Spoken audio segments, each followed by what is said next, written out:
Welcome to Bhagwati विद्यालय। आज हम कक्षा 5 विषय हिंदी चैप्टर 13 स्वच्छता। स्वच्छता और स्वास्थ्य का घनिष्ठ संबंध है। स्वच्छता के अभाव में गंदगी फैलती है।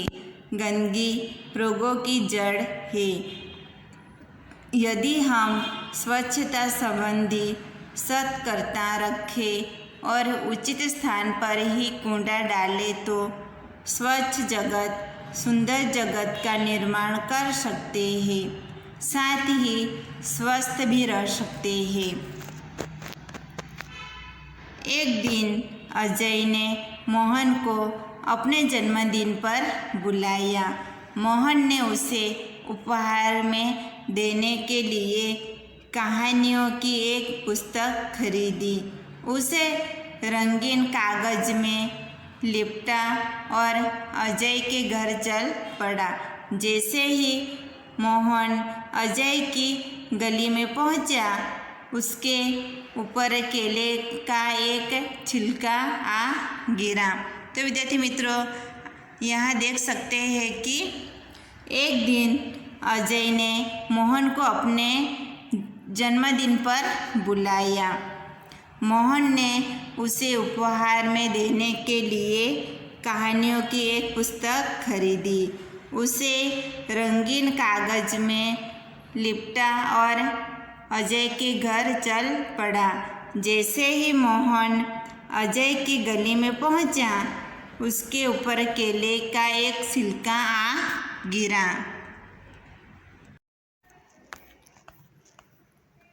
छी छी, कितनी बुरी आदत है सड़क पर छिलका फेंकना, मोहन ने मन में सोचा। उसने छिलका उठाया और इधर उधर देखा। कुछ दूरी पर उसे एक कूड़ादान दिखाई दिया। उसने छिलका उसमें डाल दिया। बहुत सा कूड़ेदान के बाहर फैला हुआ था। वहाँ मक्खियाँ भिनक रही थी और चारों ओर गंदगी फैली हुई थी। तो विद्यार्थी मित्रों, यहाँ कितनी बुरी आदत है सड़क पर छिलका फेंकना, मोहन ने मन में सोचा। उसने छिलका उठाया और इधर उधर देखा। कुछ दूरी पर उसे एक कूड़ेदान दिखाई दिया। उसने छिलका उसमें डाल दिया। बहुत सा कूड़ेदान के बाहर फैला हुआ था। वहाँ मक्खियाँ भिनक रही थी और चारों ओर गंदगी फैली हुई थी। कुछ और आगे बढ़ा तो मोहन को बड़ी बदबू आई। उसने देखा नालियों में कूड़े के कारण पानी रुका हुआ है। उसी पानी से बदबू आ रही थी। तो विद्यार्थी मित्रों, यहाँ हम देख सकते हैं कि कुछ और आगे बढ़ा तो मोहन को बड़ी बदबू आई। उसने देखा नालियों में कूड़े के कारण पानी रुका हुआ है। उसी पानी से बदबू आ रही थी। मोहन नाक पर रुमाल रखे अजय के घर पहुंचा। वहाँ अजय के और भी कई मित्र आए थे। अजय ने मोहन को अपनी माँ और पिताजी से मिलाया। अजय की दादी जो बीमार थी, मोहन उनसे भी मिला। मेज पर खाने की चीज़ें रखी थी, जिन पर बार बार मक्खियाँ आ जाती थी। मोहन ने अजय से कहा, अजय, तुम्हारे मोहल्ले में इतनी गंदगी क्यों है? क्या नगर पालिका इसे साफ नहीं कराती? मोहन नाक पर रुमाल रखे अजय के घर पहुंचा। वहाँ अजय के और भी मित्र आए थे। अजय ने मोहन को अपनी माँ और पिताजी से मिलाया। अजय की दादी जो बीमार थी, मोहन उसे भी मिला। मेज पर रखे चीज़ें रखी थी, जिन पर बार बार मक्खियाँ आ जाती थी। मोहन ने अजय से कहा, अजय, तुम्हारे मोहल्ले में इतनी गंदगी क्यों है? क्या नगर पालिका इसे साफ नहीं कराती? अजय की माताजी ने कहा, बेटा, नगर पालिका की गाड़ी आया करती है, जगह जगह कूड़ेदान भी है, पर कुछ लोग उनमें कूड़ा नहीं डालते। वे कूड़ा सड़क पर ही फेंक देते हैं, इसलिए सफाई नहीं रहती।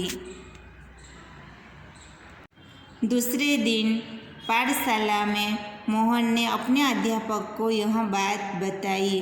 अध्यापक ने कहा, तुम ठीक कहते हो मोहन, गंदगी बहुत से रोगों की जड़ है। नगर पालिका का काम नगर को स्वच्छ रखना तो है, पर हमें भी नगर पालिका की सहायता करनी चाहिए। चलो एक दिन हम सब अजय के मोहल्ले में चले और स्वयं सफाई का काम प्रारंभ करें। रविवार के दिन सभी अजय के मोहल्ले में गए। सबके हाथ में एक एक टोकरी और झाड़ू थे।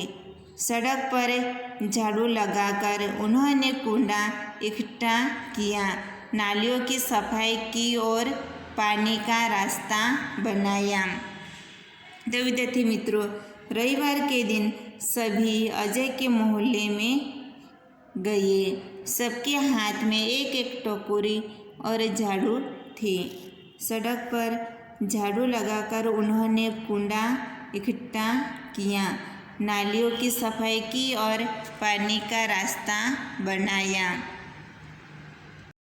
उनमें मक्खी मच्छर मारने वाली दवा डाली, कूड़ेदान पर ढक्कन रखा। मोहल्ले में रहने वाले सभी लोग बाहर निकल आए और उन्हें देखने लगे। बच्चों में बहुत उत्साह था। देखते ही देखते पूरा मोहल्ला स्वच्छ हो गया। अध्यापक ने लोगों को समझाया कि वे घर का कूड़ा कूड़ेदान में ही डालें, वे घर के आसपास सफाई रखें, क्योंकि गंदगी से रोग फैलते हैं। उन्होंने कहा, मेरी पाठशाला के बालक सप्ताह में एक बार यहाँ आया करेंगे। वे आपके मोहल्ले को साफ करेंगे।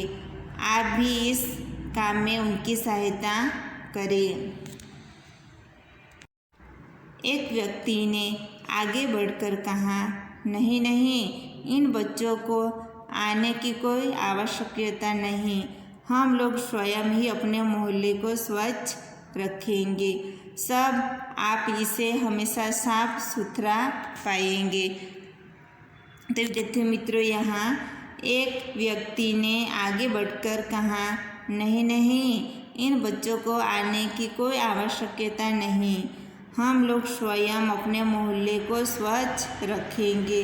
सब आप इसे हमेशा साफ सुथरा पाएंगे।